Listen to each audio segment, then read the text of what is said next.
जो classical theory थी जिसने आपको यूनिटी ऑफ कमांड बताया था, परसोपान बताया था, स्पैन ऑफ कंट्रोल निश्चित होना चाहिए, ये बताया था। फिर उसके बाद टेलर साहब आए, उन्होंने बताया कि मजदूरों से काम लेने का अच्छा तरीका कैसा होता है। इन सब लोगों ने जो संगठन है, जो ऑर्गेनाइजेशन है, मतलब ऑर्गेनाइजेशन बोलूँ तो आप कंपनी याद कर लीजिए, कारखाना याद कर लीजिए, किसी प्रकार का जो संगठन है, वो ये मानते थे कि अगर उसकी डिज़ाइन सही बनी हुई हो, सही आदमी सही जगह पर बैठा हुआ हो और वो पर्याप्त पैसा पा रहा हो तो बढ़िया काम करेगा। समझ रहे हैं आप? मतलब औपचारिक संरचना को, संगठन को दुरुस्त करना है अगर उत्पादकता बढ़ाना है तो। इन तरीकों को लोगों ने अपनाया, कारखानों में, कंपनियों में लोगों ने इन तरीकों को अपनाया जो टेलर ने बताया था, जो टेबल ने बताया था। तो इसमें कोई दो राय नहीं है कि उत्पादकता और कार्यकुशलता बढ़ी, मतलब न्यूनतम लागत पर अधिकतम उत्पादन कुछ न कुछ तो होना शुरू हो गया।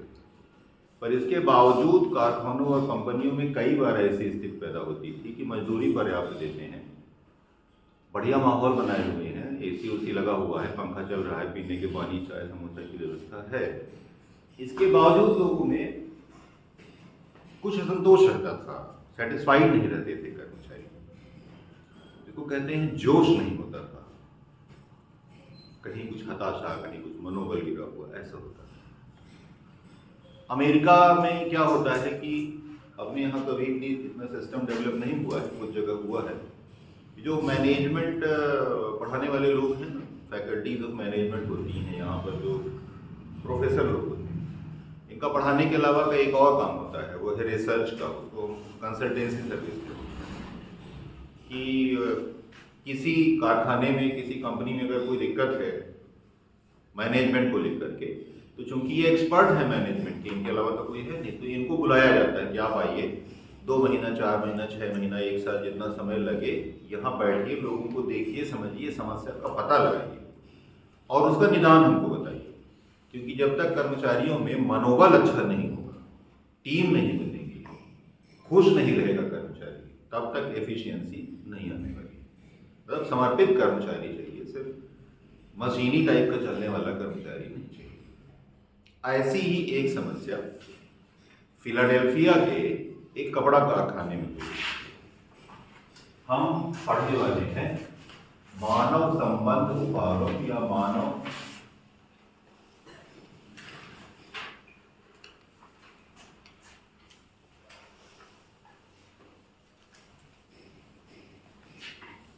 संबंध विचारधारा या मानव संबंध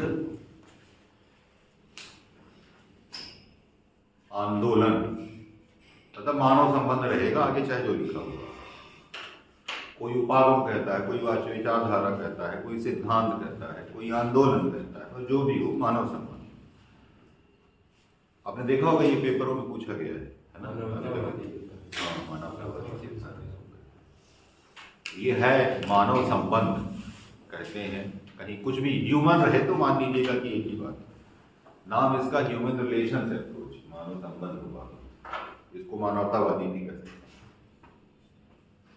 मानवतावादी ये, क्योंकि ये अभी तक के लोग ये मान रहे हैं कि कर्मचारी एक तो मशीन की तरह काम करता है, जो दे दो, पर्याप्त तनख्वाह उनका तो काम करता है, और पैसा बढ़ाते चले जाओ तो उत्पादकता उसकी बढ़ती चली जाए।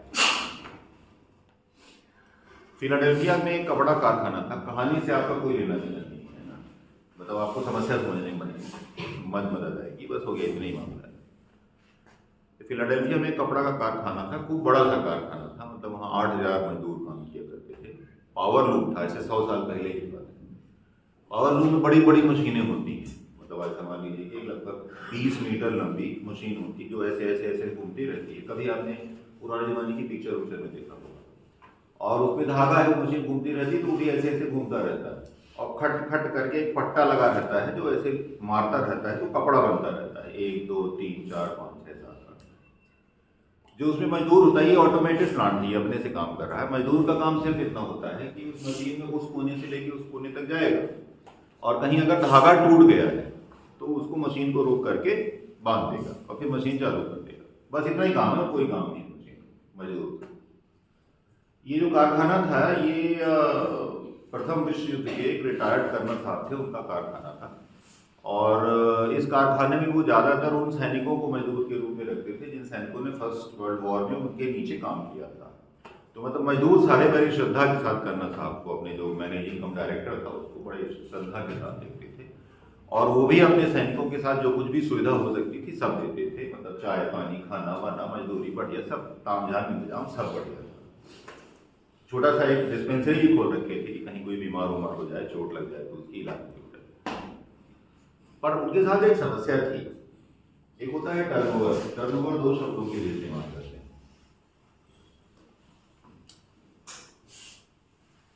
एक टर्नओवर होता है टोटल उत्पादन के लिए, कुल उत्पादन कंपनी का जितना हुआ वो टर्नओवर कहलाता है। और कार्मिक प्रबंध में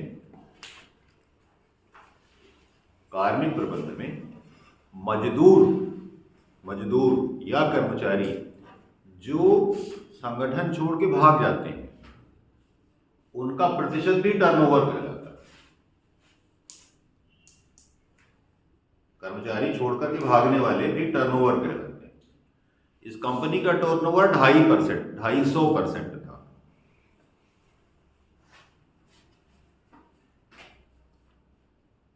मतलब एक मजदूर उनके कारखाने में काम करता रहे ये सुनिश्चित करने के लिए उनको 2.5 आदमी भर्ती करने पड़ते थे, क्योंकि वो आया और भाग गया। 4 महीने 2 महीने 3 महीने काम किया फिर भाग जाता था। और उन्होंने बहुत प्रयास किया, तब जान पहचान के लोग थे, भाई दिक्कत क्या है, समस्या क्या है। तो आज उससे पूछे तो बोले कुछ नहीं साहब, इतना बढ़िया काम है आपका, इतनी तनख्वाह देते हैं आप, क्या माहौल है, सब सुविधा है, तो ये बड़ाई करने के बाद कल से काम में आना बंद कर देता। कर्मचारी अगर भाग रहा है तो ये चिंता का विषय है। मैंने आपको बताया था कि कर्मचारी आपके यहाँ आया है, उसने 2 महीना 3 महीना काम करना आपके यहाँ सीखा है, और जब काम करना सीख गया तो भाग गया, कहीं और ज़्यादा मजदूरी पे काम करने लगा। अब आप फिर एक नया मजदूर भर्ती करोगे, फिर उसको नए सिरे से सिखाओगे, जब सीख जाएगा तो भाग जाएगा। तो मतलब आप कारखाना थोड़ी हो, आप तो ट्रेनिंग इंस्टीट्यूट न बन के रह गए हो, प्रशिक्षण केंद्र हो आप। कर्नल साहब ने मेयो को बुलाया, एल्टन मेयो, ये इस उपागम के संस्थापक हैं। ये इंडस्ट्रियल साइकोलॉजी पढ़ाया करते थे, औद्योगिक मानव विज्ञान के प्रोफेसर थे एल्टन मेयो। लिखा है कहा है मानव संबंध उपागम के संस्थापक एल्टन मेयो, जन्मदाता। सब्जेक्ट कौन सा था? वो नहीं पूछेगा। इंडस्ट्रियल साइकोलॉजी, औद्योगिक मनोविज्ञान, मतलब उद्योगों में काम करने वाले कर्मचारियों का मनोविज्ञान।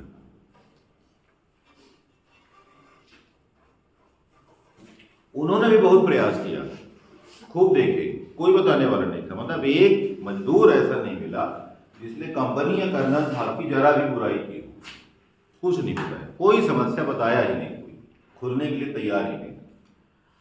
पर उन्होंने एक चीज देखी, ये जो जितने मजदूर थे सब बार बार डिस्पेंसरी जाया करते थे। वहां एक नर्स थी, उस नर्स के पास बैठ के दरबार करते थे। तो समझ गए कि हो न हो दिल की बात ये नर्स को बताते होंगे। तब वो नर्स के पास पहुंचे, उससे दोस्ती गांठी, उससे उन्होंने पूछा कि तुम बताओ समस्या क्या है। उसने बताया 2 समस्या है, ये मजदूरों के पाँव का दर्द और सिर के दर्द की समस्या है। उन्होंने बोला काहे? तुमने बोला जब से आता है 8 घंटा, करता क्या है? 1 घंटा दौड़ने जाओ तो प्राण निकल जाता है, दरोगा की तैयारी करो तो 1 घंटा दौड़ने में प्राण निकल जाता है। जब से आता है तो 8 घंटा उसको केवल चलना है, इस कोने से उस कोने, उस कोने से इस कोने। और इतना शोर होता है कपड़ा के कारखाने में, खट खट खट खट, जैसे आप शादी ब्याह में जाते हैं ना, सोचते हैं 4 लोग मिलेंगे तो बात करेंगे, ही हू करेंगे। जब लौट के आते हैं तो कान में घर में 3 दिन पूछता है, काला कौआ काट खाएगा, किससे मिले आप सुधीर नहीं, लगता है कि कैसो रोटी दाल मिल जाए तो भागित है। ऐसा ही है ना।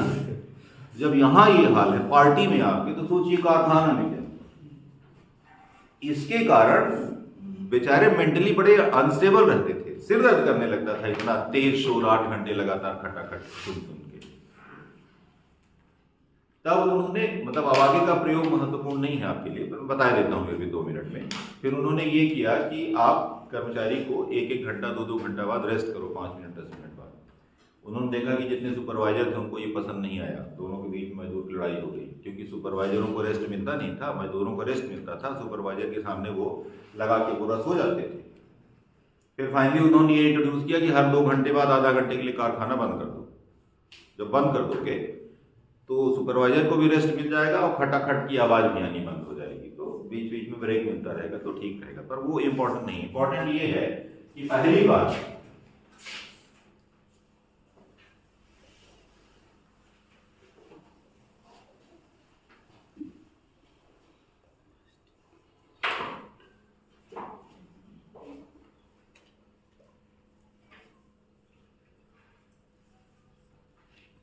ये फिलाडेल्फिया एक्सपेरिमेंट कहलाता है। इसको प्रथम जांच हिंदी में, फर्स्ट इंक्वायरी इंग्लिश में।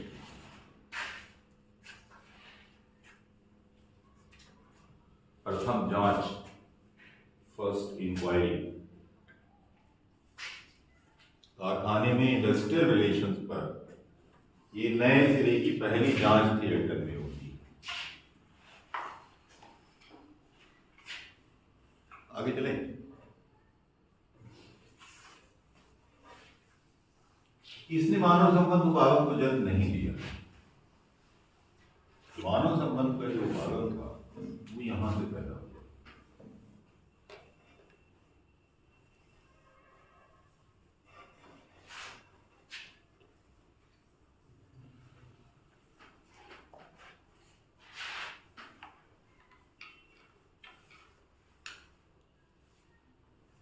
हॉथॉर्न प्रयोग,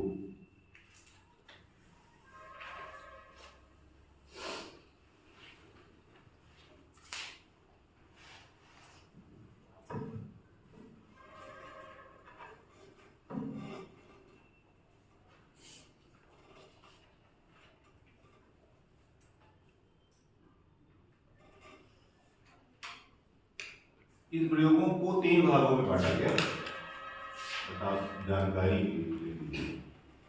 पहला है महान प्रकाश प्रयोग।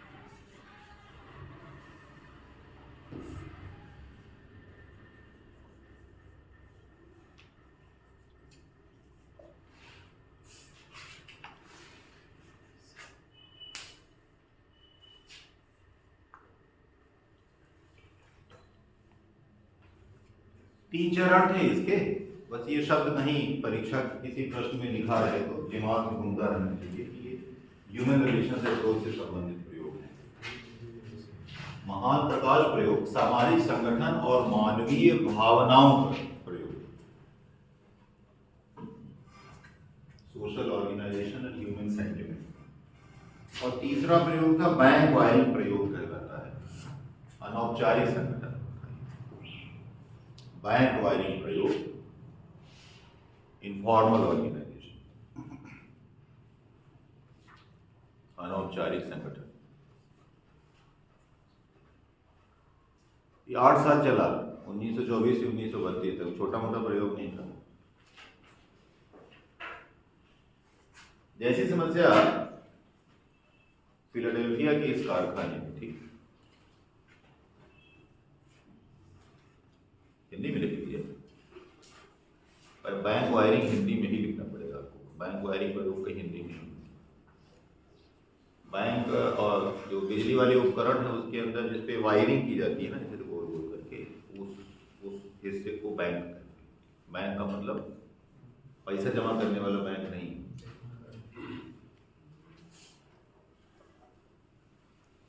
चालू करें। अमेरिका की एक बिजली की उपकरण बनाने की कंपनी है, वेस्टर्न इलेक्ट्रिक कंपनी, बहुत बड़ी कंपनी, विशाल। एक जनरल इलेक्ट्रिक कंपनी है ना दुनिया की सबसे बड़ी, उसी की ब्रांच है वेस्टर्न इलेक्ट्रिक कंपनी। उसका एक कारखाना था शिकागो में।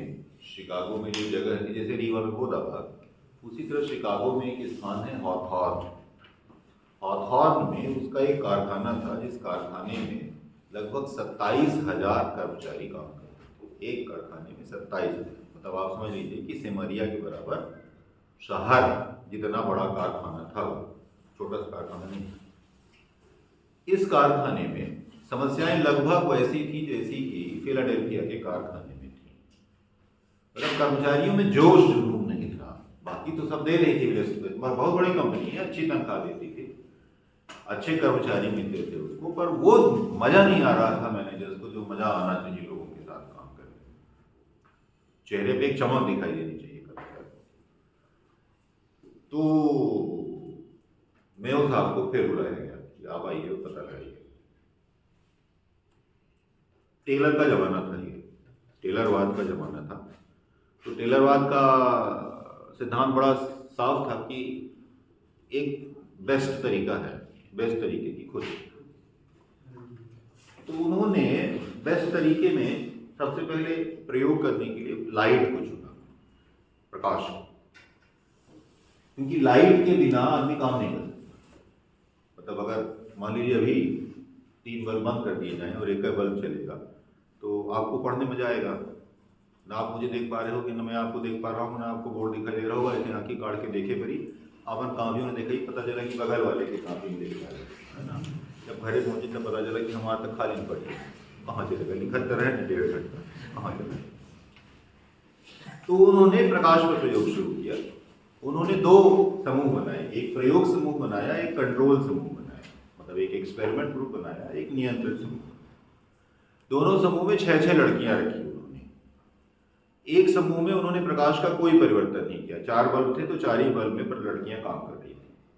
और दूसरे वाले में प्रकाश की मात्रा को कम और ज्यादा करके उन्होंने देखा। पहले वो मात्रा बढ़ाना चालू किए, तो जब वो मात्रा बढ़ाना चालू किए तो उत्पादकता बढ़ गई। तो फिर उन्होंने मात्रा को कम करना चालू किया। जब उसको कम चालू करना चालू किया तो उत्पादकता और बढ़ गई। और जिस समय लगभग अंधेरा कर दिया उन्होंने, उस समय प्रोडक्टिविटी सबसे ज्यादा थी, उत्पादकता सबसे अधिक थी, जब नहीं दिखाई दे रहा था। ये जो परिणाम आ रहा था, ये टेलरवाद के निष्कर्षों के ठीक विपरीत था। ऐसा होना नहीं चाहिए था, पर हो रहा था। और दूसरा वाले जो 6 लड़कियों का समूह था, वो 6 लड़कियों की समूह में बिना कोई परिवर्तन किए उत्पादकता बढ़ गई। कुछ नहीं किया गया, उत्पादकता बढ़ गई। इसका मतलब यह हुआ कि प्रकाश का उत्पादकता से सीधा संबंध नहीं। आप ये मत सोच लेना कि नहीं, इसका मतलब यह हुआ कि उत्पादकता को कुछ और भी है जो प्रभावित करता है, सिर्फ प्रकाश नहीं है, लाइट नहीं है, कुछ और भी है जो प्रभावित कर रहा है। और वो जो प्रभावित कर रहा था उसको कहा गया हॉथॉर्न प्रभाव।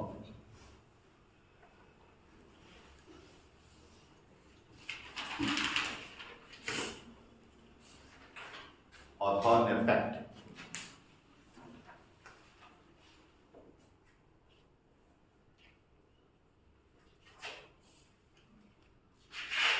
बड़ा सरल सा है प्रभाव। जब मनुष्य का अवलोकन किया जाता है तो उसका व्यवहार परिवर्तित हो जाता है।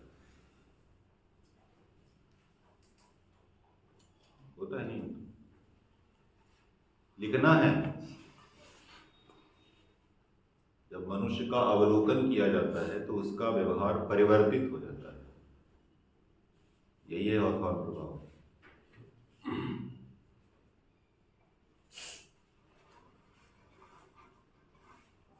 जब आप BA BCom की परीक्षा दे रहे होते हैं ग्रेजुएशन की, और वो जो इन्विजिलेटर है आपके बगल में आके खड़ा हो जाता है, पढ़ने लगता है कि आप क्या लिख रहे हो, तो आप लिख पाते हो। फिर आपको कहना पड़ता है कि सब थोड़ा इधर उधर हो जाए,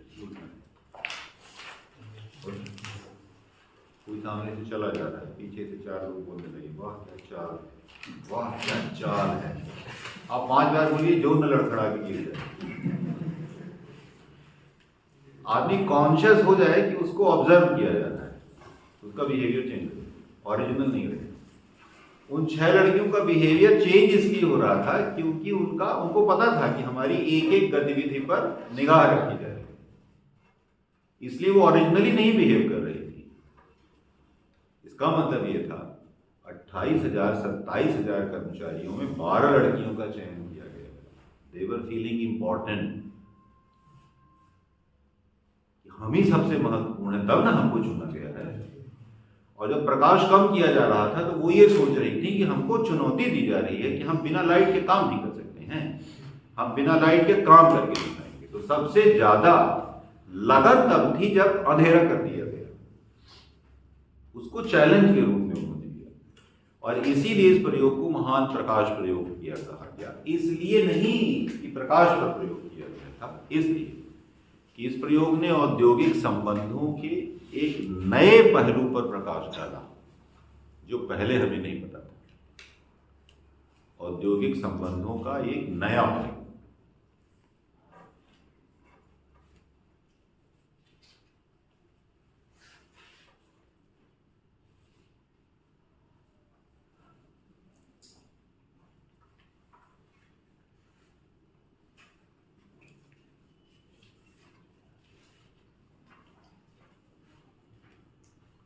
पहलू बड़ा साफ, आप लोगों को सम्मान दीजिए, उनकी उत्पादकता बढ़ जाएगी, वर्क सेटिस्फैक्शन बढ़ जाएगी, काम में मजा आने लगेगा। आप प्रशंसा करते चलिए, वाह क्या हैंडराइटिंग, तो उसकी हैंडराइटिंग चिड्डा बोर्डी भी होगी तो हमारे शर्म की सुधारने लगेगा अपनी हैंडराइटिंग। कुछ तो ठीक है ना, लोग बाग माने पढ़ा थे जो ना पढ़ा था, और कुछ नहीं होगा तो उसकी जो एक हीन भावना होती है ना, जो हताशा पैदा करती है, वो दूर होती है। कुछ ना हो तो भी प्रशंसा करिए, आदमी खुश हो जाएगा। ये बाकी जो नीचे वाले प्रयोग थे उसमें एक इंटरव्यू प्रोग्राम था। इंटरव्यू प्रोग्राम ये था कि एल्टरव्यू के चेले, मतलब ये जो बीवी पढ़ने वाले लड़के होते हैं, उसको उसने एक क्वेश्चन आया बना करके दिया कि कंपनी के बारे में, उसकी नीतियों के बारे में जाओ तो कर्मचारियों से पूछ करके आओ कि इसके बारे में उनका क्या ओपिनियन है। उसमें यस नो ऐसा टिक किया हुआ था कि ये वाला उत्तर, ये वाला उत्तर। तो 2-4 लोगों ने देखा, फिर वो क्या लिख लिया, एक का यस कर रहे, हाँ एक का नो कर रहे, हाँ एक का यस कर रहे, फलाना कर रहे। जब रिजल्ट सामने आया तो उसको एनालाइज किया उन्होंने, तो समझ में आया कि ये पेमन से दिया गया उत्तर है, क्योंकि 2 सब उत्तरों में कोई तारतम्यता नहीं थी। वही चीज हमने ए में पूछा तो बोल रहा था लिखा है, नीचे वाले बोल रहा था कि गिना है, उसने बोला कि माने गंभीरता से नहीं लिखा। उसके पट्टे दोबारा गए कर्मचारियों के पास, इस बार ओपन एंडेड इंटरव्यू था, मतलब आपसे सवाल पूछ रहे हैं, आप बताइए, आपको हम ऑप्शन नहीं दे रहे, आप बताइए इसके बारे में, कि आप ये बताइए कि कंपनी का इस बारे में नीति कैसी है, मजदूरी आपको कैसी मिलती है, मैनेजर आपसे कैसा व्यवहार करता है, वगैरह वगैरह। तो हमने पूछा, उसके पट्टों ने पूछा कि आपका मैनेजर, आपका सुपरवाइजर आपसे कैसे व्यवहार करता है। बताया कि ताली तरह राक्षस है, दूर से देख रही थी तो मूड ऑफ ही जाता है, गाड़ी देख रहा था, यह है काम यहाँ सलगा गाड़ी होता है। उसी मैनेजर के बारे में दूसरे से पूछा गया तो बोला कि नहीं बहुत बढ़िया है, मान के दय हुआ है, बहुत शानदार, यह मेरे मैनेजर मिलेंगे। मैं और रियलाइज की जो ओपिनियन दिया जा रहा है इसका रियलिटी से कोई लेना देना नहीं। उसके पट्टे यही प्रश्न लेकर के उन्हीं लोगों के पास दोबारा चले गए कि फिर देखते हैं क्या बताते हैं।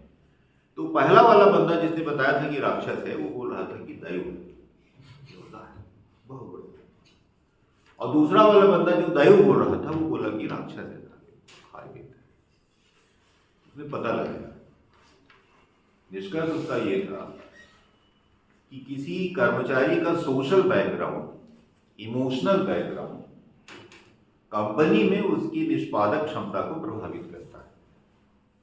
उसका जो सामाजिक परिवेश है, उसका जो मनोभाव है, जिस मूड से वो कंपनी में आया है, ये भी उसकी उत्पादकता को प्रभावित करता है। तो उसकी साइकोलॉजी, उसका मनोभाव, उसका मनोविज्ञान, उसका सामाजिक परिवेश,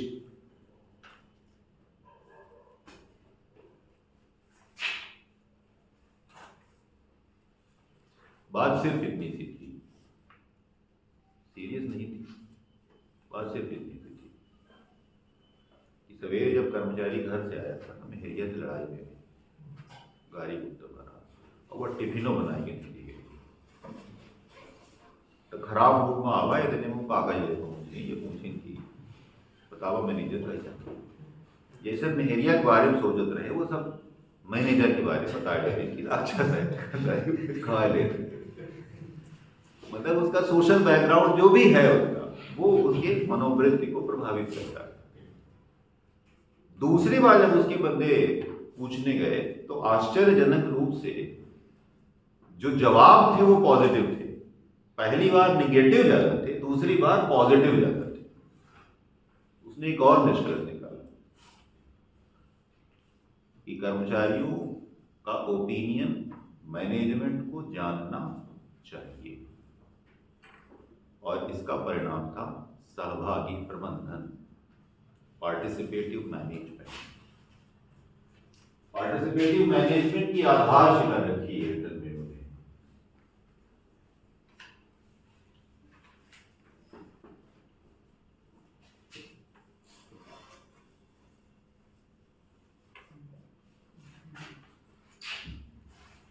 सहभागी प्रबंधन, प्रबंधकीय निर्णयों में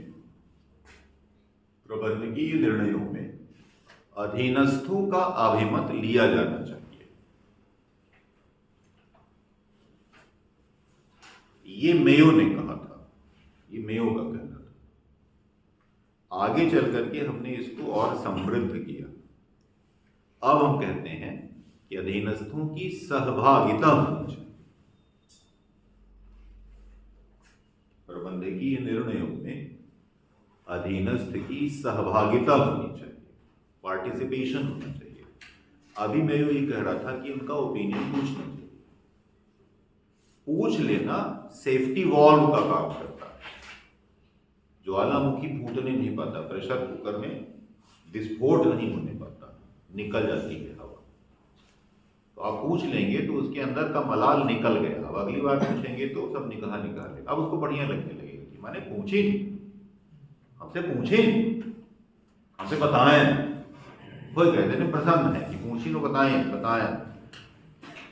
या नहीं जाने कि वो सुनत नहीं रहे, वो पूछे के बाद वही हो गए रहे, और तुम बोलत रहा, उससे लेना देना नहीं रहा, भाई पूछे।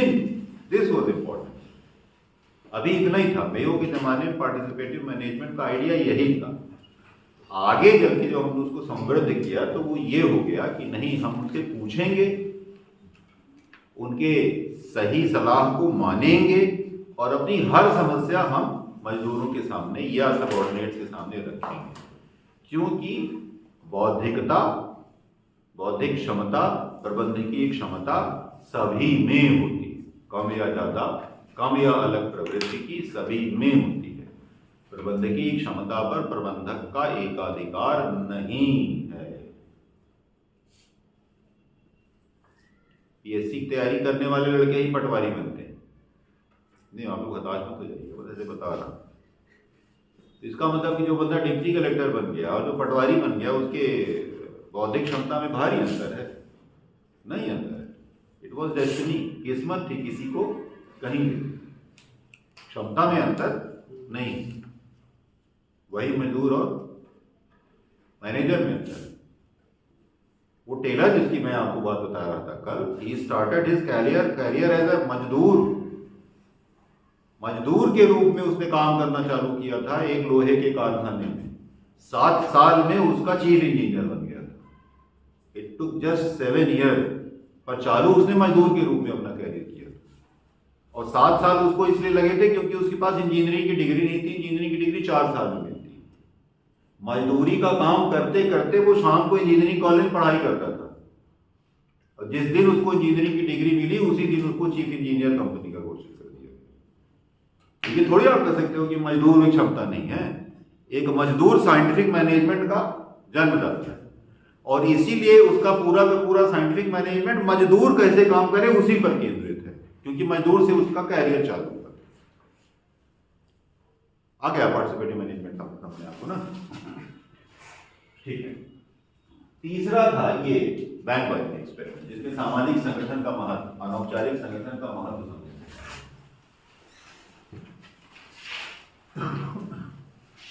उसने इसमें कुछ नहीं किया, उसने केवल अवलोकन किया, ऑब्जर्वेशन किया। कर्मचारियों के एक छोटे समूह को उन लोगों ने उनको बिना बताए ऑब्जर्व किया, उनको बताया नहीं गया। पहले शुरू में तो हमने बताया था कि 6 लड़कियां ये 6 लड़कियां ये हम देख रहे हैं। इस बार इस समूह को बताया नहीं गया कि हम आपको अंडर ऑब्जर्वेशन रखे हुए। कर्मचारियों का एक समूह था, उनका एक सुपरवाइजर था। मान लीजिए कि 10 कर्मचारियों का समूह था, उनका एक सुपरवाइजर था। कंपनी ने टेलर के सिद्धांतों को मानते हुए ये तय कर रखा था कि एक मजदूर को कम से कम एक दिन में 10 तगाड़ी गिट्टी, मैं उदाहरण के तौर पे ले रहा हूँ, है ना, क्योंकि तगाड़ी का गिट्टी आपको सबसे सरल पड़ेगा। तो एक मजदूर को एक दिन में 10 तगाड़ी गिट्टी तोड़नी है। ये है दैनिक मानक कार्य। कल आप देखे थे ना, दैनिक मानक कार्य हमको तय करना है और उसके हिसाब से मजदूरी तय करनी है। मजदूरी इंडिविजुअल इंसेंटिव सिस्टम पर थी, जो जितनी गिट्टी तोड़ेगा उसको उतनी मजदूरी हम देंगे, जैसा कि टेलर ने बताया था, है ना, ज्यादा तोड़ोगे ज्यादा मजदूरी देंगे। अब उनको वॉच करते हुए मेयो की टीम ने ये पाया कि एक तो साहब सुपरवाइजर है, फोरमैन जिसको कहते हैं, और उन 10 लोगों के बीच में एक बंदा है जो इन सबका नेता बन गया है। और ये जो बाकी 9 लोग हैं, ये अपने सुपरवाइजर को अपनी कोई समस्या नहीं बताते, न सुपरवाइजर के पास जाते हैं बात करने के लिए, ये सब के सब उसके पास जाते हैं, उसकी बात सुनते हैं। तो पहली चीज ये निकल के आई कि कर्मचारियों के मध्य औपचारिक संबंधों के अलावा अनौपचारिक संबंध होते हैं, इनफॉर्मल रिलेशंस हैं, जिसके बारे में कंपनी की योजना में नहीं है, कंपनी के प्लान में वो नहीं है, पर वो हैं। अगर आप उनको नजरअंदाज करोगे तो आपका मैनेजमेंट फेल हो जाएगा। वो है।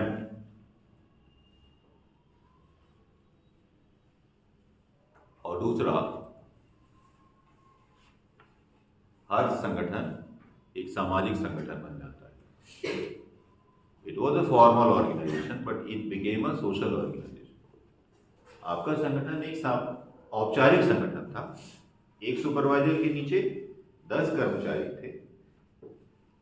इन 10 को सिर्फ इससे कमांड लेनी थी। यूनिटी ऑफ कमांड का सिद्धांत कहता है कि सिर्फ इससे कमांड लेनी है, और ये कमांड किसी और से ले रहे, उससे नहीं ले रहे थे जिससे आपने निर्धारित किया।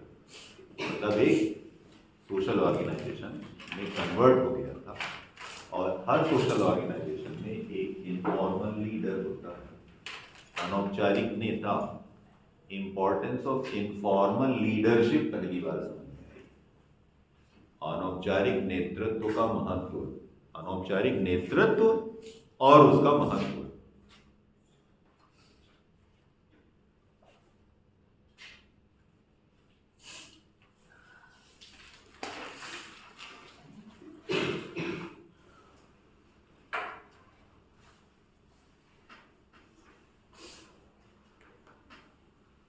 उन्होंने ये भी देखा कि ये संगठन के नियम कानून नहीं मानते हैं, ये 10 संगठन के नियम कानून नहीं मानते, इनकी अपनी नियमावली, मतलब इनके अपने सोशल रूल्स हैं, और ये 10 के 10 उन नियमों का पालन करते हैं जो इस समूह ने बना रखे हैं, उनका नहीं जो कंपनी ने बना रखा है। और हमने लार्ज डेली टास्क तय किया है, कितने तगाड़ी तोड़ना है? 10। उन्होंने तय किया था कि 9 से ज्यादा एक नहीं तोड़ना है, किसी को 9 से ज्यादा नहीं तोड़ना है। जबकि 11वीं तगाड़ी तोड़ने पर कितना रुपया दे रहा है? 12वीं पे और दे रहा है, 14वीं पे और दे रहा है, पर कोई भी 9 तगाड़ी से ज्यादा नहीं तोड़ता था, कोई भी 9 से कम भी नहीं तोड़ता था। इंपॉर्टेंट वॉज दिस, न 9 से ज्यादा न 9 से कम। अगर किसी दिन कोई ज्यादा तोड़ देता था, उसको रेट बस्टर कहते थे।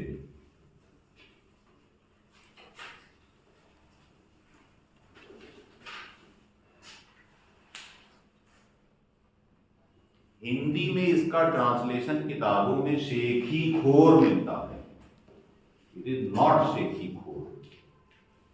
आपको लिखना है शेखी खोर, क्या पता आपकी परीक्षा में शेखी खोर है लिखा तो आप कंफ्यूज हो जाएंगे, क्योंकि ये शेखी नहीं बघार रहा है, बस ये समाज के नियम को तोड़ करके ज्यादा उत्पादन कर रहा है। इसको हम लोग कहते हैं ना बहुत होशियार बनता है ना, आगे नागे कूदत है, ये वो वाला आदमी क्लियर है। और जो इससे कम काम करता था, मतलब 8 गाड़ी वाला,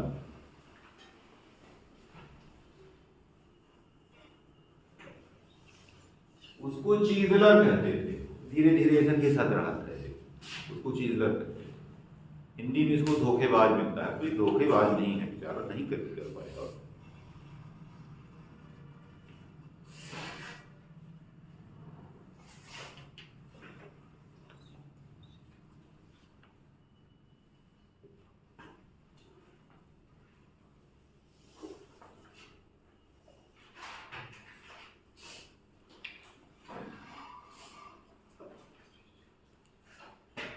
और इन 10 आदमियों की आपस में जो कोई बातचीत होती है, इसको अगर कोई सुपरवाइजर को बताया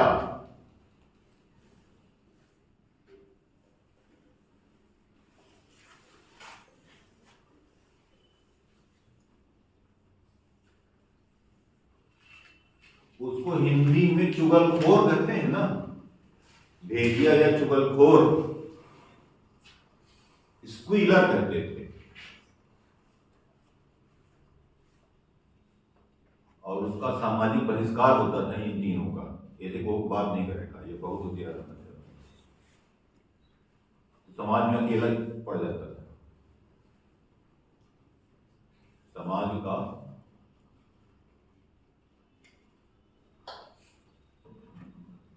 समूह के अंदर की बातें अगर सुपरवाइजर को जो बताए वो कहलाएगा स्क्वीलर। जो ज्यादा काम करे वो रेड बस्टर, जो धीमा काम करे वो चीजलर। हो गया, इतने जानना है 3 चीजों का। मजदूरों की अपनी, भाई दोनों की अपनी अपना इनफॉर्मल नियमावली। समाज का सबसे बड़ा दंड है सामाजिक बहिष्कार, हुक्का पानी मर, इससे बड़ा कोई दंड नहीं। ये सामाजिक मृत्यु है, हुक्का पानी बंद। तो ये साहब हुक्का पानी बंद है, बाकी लोग इससे बात करना बंद कर दिए। और ये नियमावली इतनी सख्त थी कि सब इसका पालन करते थे, कंपनी के नियम कोई नहीं पालन करते। इसका मतलब कि ये मूर्ख थे।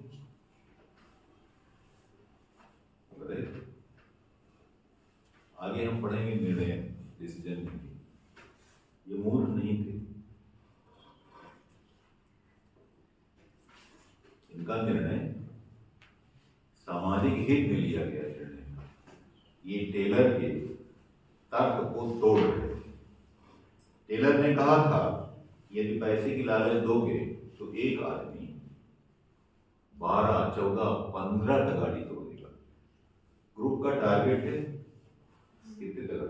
100 तक।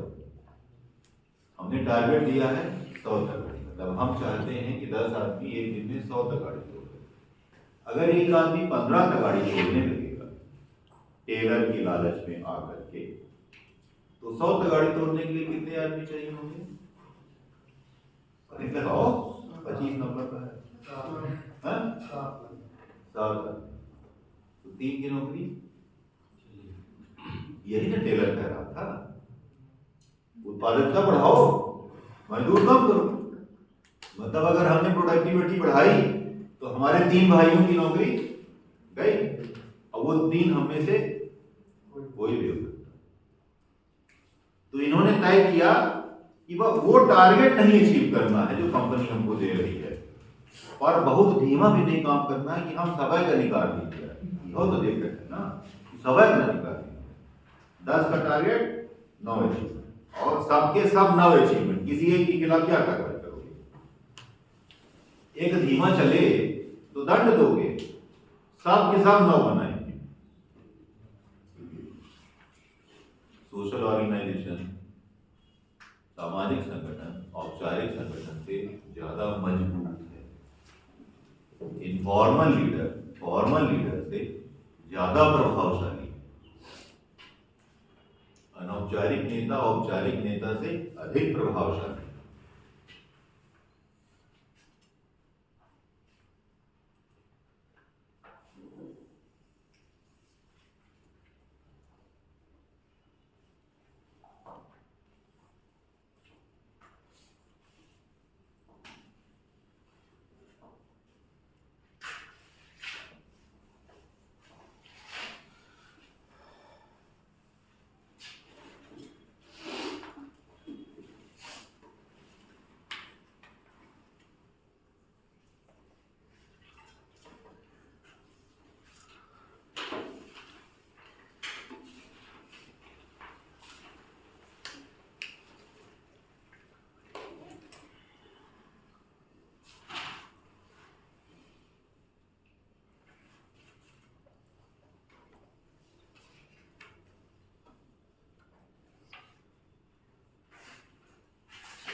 एक पुराने अर्थशास्त्री हैं डेविड रिकार्डो,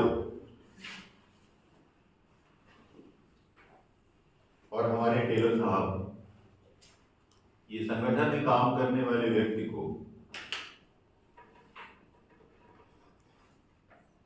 कहते हैं रैबल हाइपोथेसिस, कंचे परिकल्पना। कंचा जानते हैं? बंटी देखेंगे, खेले भी खेले, जो खेला है बहुत सौभाग्यशाली। आजकल के लोग मोबाइल में खेलते हैं, माने क्रिकेटों खेल रहा है मोबाइल में, युद्ध तो लड़ ही लेते हैं, क्रिकेट फुटबॉल सब मोबाइल में खेले, गाँव जाए जरूरत नहीं पड़े, बोर्ड नहीं चलाए पड़े, फुटबॉल खेल रहे हैं, जीत गए। सोचा कौन मैच जीत गया, तो कमरा घुसा रहा है, फुटबॉल मैच जीत गया, रजाई घुसे घुसे।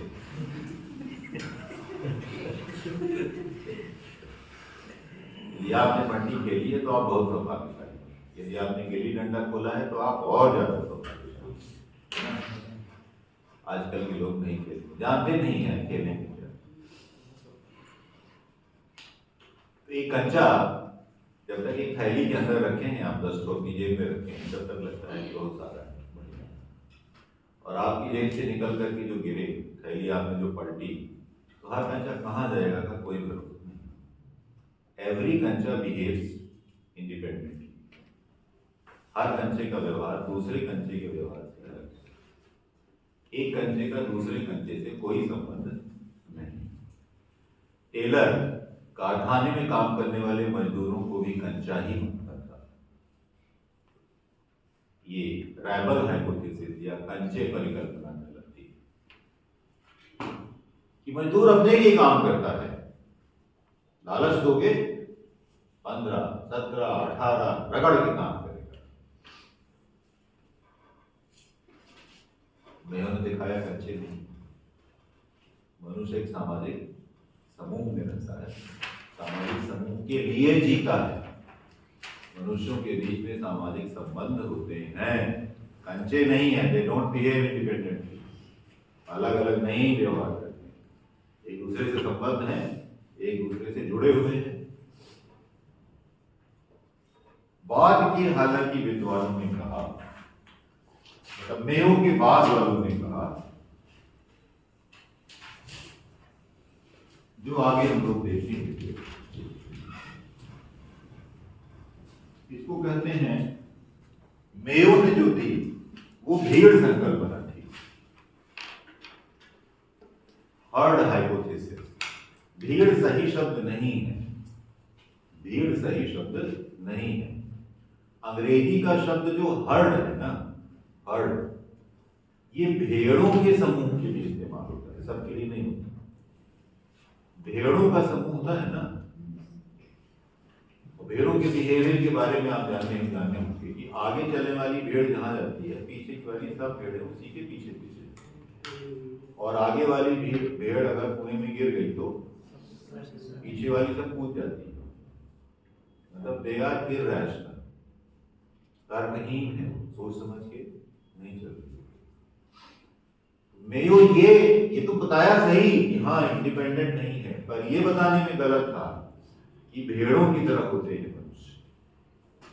मनुष्य पूर्णतया तर्कहीन नहीं होता है।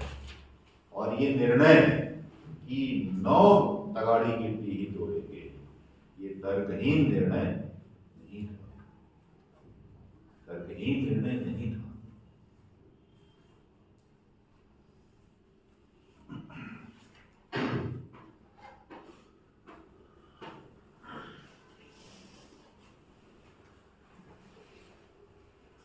इसको कहते हैं तर्केतर व्यवहार।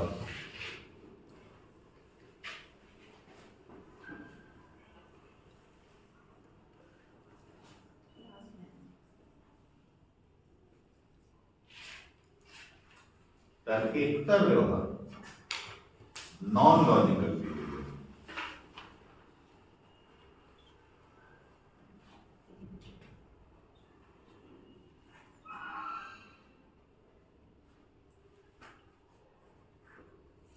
हम लोग हिंदी भाषा में, अंग्रेजी भाषा में एंटोनिम सिनोनिम पढ़ते हैं।